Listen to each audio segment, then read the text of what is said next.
and welcome to Sports Today's Morning News Wrap. I'm Sudhat Gulati and I'm going to bring you all the latest updates that made the headlines on different newspapers and on various digital platforms. So let's just begin with some cricket news here. Well, rain has once again delayed the start of the day 2 of the second and final test between India and Bangladesh at the Green Park Stadium in Kanpur.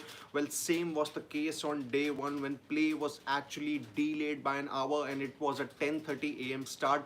And overall on day 1 a total of 35 overs were possible, but we'll get to all the previous updates later. But then as of now, as things stand in Kanpur, well, it's currently raining, the ground is pretty much covered, the covers are firmly in place. The two teams have arrived at the stadium, but it will take a while for them to get going with their warm-ups, because there's going to be a lot of work that will have to be done by the groundsmen to make sure that the conditions are suitable for the play to resume once again. But how things really panned out on day 1, well, only a total of 35 overs were possible.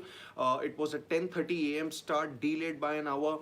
The first session took place from 10:30 a.m. until 12:30. Well, a total of about 26 overs were bowled, and Bangladesh, after being asked to bat, they lost 2 wickets at that time. But then after the first session, well, when the second session was about to begin at about 1:10, it was again delayed by 15 minutes due to the rain, and then only about 8 to 9 overs were possible, and Bangladesh at stumps were 107 for 3, with a total of 35 overs being bowled just on day 1. So let's just hope that conditions improve in Kanpur and the fans get to witness their heroes perform, be it from India or Bangladesh. Well, moving to more cricket news here. Well, England have managed to force a decider in the 5-match ODI series against Australia by winning the fourth ODI at the Lord's Cricket Stadium. Well, England, after batting first at Lord's, well, they scored 312 for 5 in a rain-curtailed match, which was reduced to obviously 39 overs. Well, 3 players for England: Harry Brook, their stand-in captain, there was Ben Duckett and Liam Livingstone, scored 50s. For Australia, well, Travis Head and their stand-in captain Mitchell Marsh, they got off to a brilliant start, but then they couldn't really get things going. They lost a cluster of wickets, and then Australia were bundled out for 126, losing the 4th ODI, the penultimate ODI, by a huge margin. And now the 5th and final ODI is going to take place in Bristol on Sunday, which is going to be September 29th. Remember, Australia won the first 2 ODIs, but now England have made a comeback by winning the 3rd and 4th ODIs. Well, moving to more cricket news here. Well, Sri Lanka are in a top spot as far as the second test against New Zealand at Gola is concerned. Sri Lanka batting first, they scored 602 for 5 in their first innings, scored a massive score. But then in case of New Zealand, well, they have lost a couple of wickets for just 22 runs. There are still 3 more days remaining in the game, and for New Zealand, it's a very important test match, because if they lose this, then their fate as far as reaching for the reaching in the World Test Championship final is not going to be in their own hands, and they will have to rely on other results to go their way, apart from the fact that they will have to win all their 6 matches remaining: 3 against India, which is going to be an away series, and 3 against England, which is going to be a home series for New Zealand against England. And then for Sri Lanka, well, if they win this test, well, then Sri Lanka would still be in a prime spot as far as the World Test Championship final spot is concerned. Well, for Sri Lanka, they'll still have 4 more test matches remaining: 2 against West Indies, and 2 obviously are going to be against South Africa. And this is where they'll have to make sure that they win the 4 matches, and then they will be in a prime position as far as the World Test Championship final spot goes.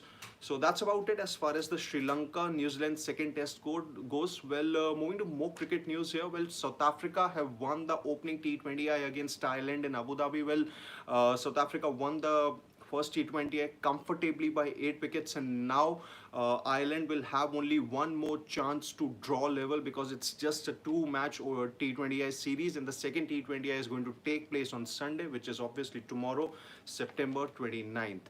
Well, there's one more news as far as the Irani Cup is concerned. Well, Musheer Khan has suffered a fracture in a road mishap. Well, he was traveling with his father, coach Naushad Khan, from Kanpur to Lucknow for the Irani Cup, where the tie is actually going to be held, and that's where I think they'll have to make sure that this is where I think Musheer Khan, there's a chance that he will miss the tie against rest of India, which is going to be the Irani Cup tie, and Mumbai obviously are the reigning champions of the Ranji Trophy. So it's a big setback for Mumbai, knowing that Musheer was in decent form in the Dulip Trophy. He got a big 100, didn't really get much of the big scores in the latter stages, but then the way Musheer has progressed from the under 19 level, well, yes, they might have missed the aggressive. They might would miss the aggressiveness that Musheer brings to the table.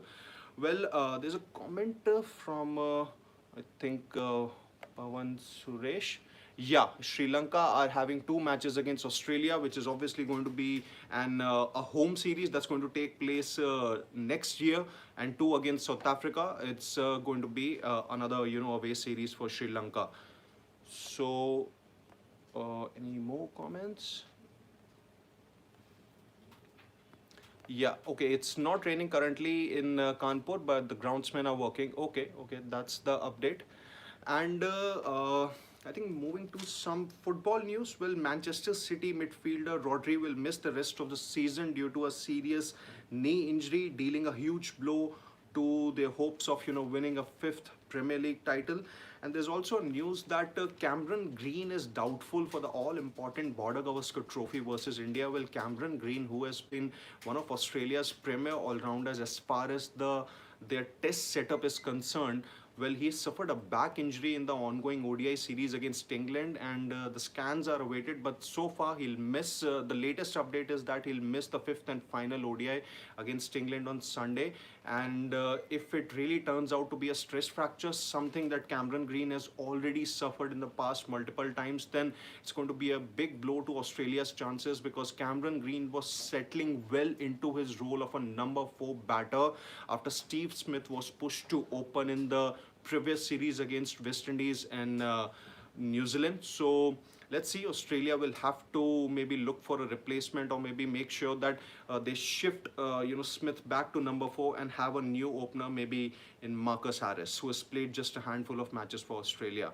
So yeah, next game is obviously in Bristol, the fifth and final ODI. That's something that was mentioned. And for Sri Lanka, obviously, the 4 test matches that they have are 2 against Australia at home, and 2 versus South Africa, which is going to be an away series. So that's about it as far as the morning wrap is concerned. We'll keep you posted about the India versus Bangladesh, second test in Kanpur, the latest updates surrounding it, whether when would the play begin, or whether there would be any play or not. Because as far as the the weather conditions are concerned, well, it doesn't really look promising. There is rain predicted for majority of the day. So stay tuned to Sports Today, and we'll bring you all the latest updates and analysis from the sporting world. Until then, it's goodbye.